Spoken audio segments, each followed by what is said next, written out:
Fíjense que los quiero invitar a ver justo esta entrevista con Miguel Ángel de León. Él es maestro en psicoterapia de niños y adolescentes y él justo nos habla de esa diferencia entre proteger y sobreproteger a un hijo o a una hija. La diferencia entre proteger y sobreproteger a un hijo o una hija básicamente tiene que ver con la manera en cómo los padres nos involucramos con los hijos. Hay varias razones por las que un padre o una madre puede sobreproteger a sus hijos. Uno es la manera en cómo manejamos la ansiedad y el estrés. Si yo soy una persona muy aprensiva, si soy una persona muy perfeccionista, si soy una persona poco tolerante a las fallas, a los errores, es altamente probable que en mi forma de intervenir y de querer ayudar a mis hijos no les permita cometer errores. Y esto es una forma de sobreprotección. La protección tiene que ver con el cuidado y la constancia. Además, las edades dependen mucho para poder considerar que algo es sobreprotección o no. Si tú eres un padre de un hijo bebé recién nacido, evidentemente tu intervención y cuidado literalmente tiene que ser hasta de cambiarle el pañal o darle de comer en la boquita. Pero si tu hijo es un adolescente o tiene 10 años, 8, y le sigues dando de comer en la boquita, estás limitando sus habilidades y sus capacidades para poder resolver cosas por sí mismo. Los motivos más importantes por los que normalmente un padre o una madre sobreprotege a su hijo tiene que ver con la seguridad que tienen en sí mismos, que a veces la proyectan en sus hijos, la seguridad o la inseguridad. Es decir, muchos padres cuando los entrevisto, cuando hablo con ellos, me dicen, quiero que a mis hijos no les falte nada. Quiero que mis hijos tengan lo que yo no tuve. Y este es un error tremendo, porque normalmente tus hijos no tienen la vida que tú viviste.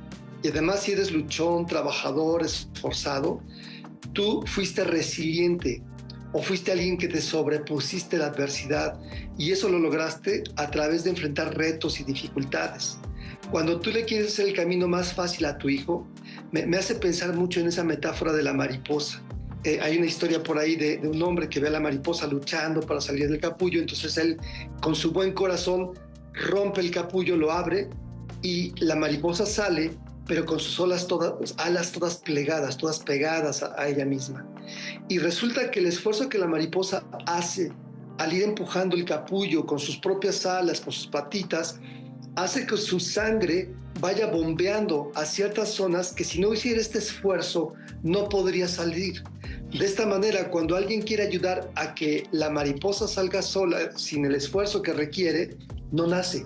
Se quedan sus alas totalmente plegadas sin el fluido de sangre hacia esos espacios. Entonces, uno de los motivos es esto, que a veces intervenimos antes de tiempo. Insisto, la edad es muy importante. No es lo mismo un bebé que un adolescente, pero el que hagan un esfuerzo, el que enfrenten carencias, dificultades, va a llevar a los chicos a que puedan fortalecerse aún más todavía. Muchísimas gracias, Miguel Ángel de León, por esta entrevista y por esto también que nos hace analizar. Qué buen ejemplo puso este de la mariposa, ¿no? Cuántas veces queremos evitarles dolor, queremos evitarles sufrimiento, que no batallen tanto, para que mejor le enseño el camino que es más fácil y sin saber que les estamos dañando tanto a nuestros hijos. Ahora, bueno, vamos a la segunda parte de la entrevista que le hicimos a Miguel Ángel de León. Él es maestro en psicoterapia de niños, niñas y adolescentes.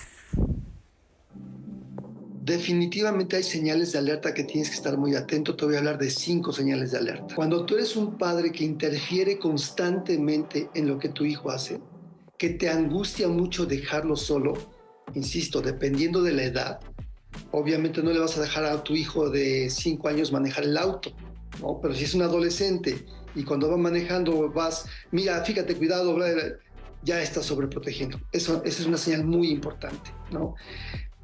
Cuando tratas de evitarle desafíos a tu hijo. Cuando tú eres un papá que agobiado, preocupado, te angustias demasiado y entonces evitas que él enfrente retos o dificultades, esa es otra señal que tienes que atender.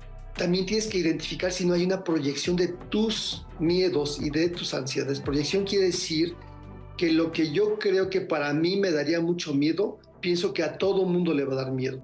tienes que cachar, por ejemplo, si tu hijo tiene una falta de autonomía. La palabra autonomía se divide en dos, auto y nomos. Auto es uno mismo y nomos normas. Cuando tu hijo no es capaz de autonormarse, cuando tú no puedes confiar en él porque quién sabe si lo va a lograr, si va a ser disciplinado, ordenado, cuando hay otra señal de alerta es cuando hay un sobrecontrol emocional. Y te voy a dar una sexta, que sería la falta de límites apropiados. Vamos a retomar finalmente algunas estrategias de cómo darme cuenta o cómo prevenir el ser un padre sobreprotector. La primera es la autoexploración y el autoconocimiento. Un padre que no se dedica un tiempo a analizarse y a entenderse, si de pronto todo el mundo te critica y tus hijos se pelean contigo porque sienten que estás todo el tiempo encima de ellos, tienes que detenerte a autoexplorarte y a autoconocer. La segunda que te daría sería fomentar la autonomía gradualmente. ¿Sí? Ya hablamos de auto y nomos. Autonomía quiere decir, ¿cómo voy a hacer para que este niño, dependiendo de su edad, fomentar esta autonomía gradualmente conlleva esta paciencia, esta tolerancia de ir entendiendo además que tu hijo va a tener errores y hay que enseñarles que el error es aprendizaje. Muchísimas gracias, Miguel Ángel. Gracias por tu participación aquí en Diálogos en Confianza.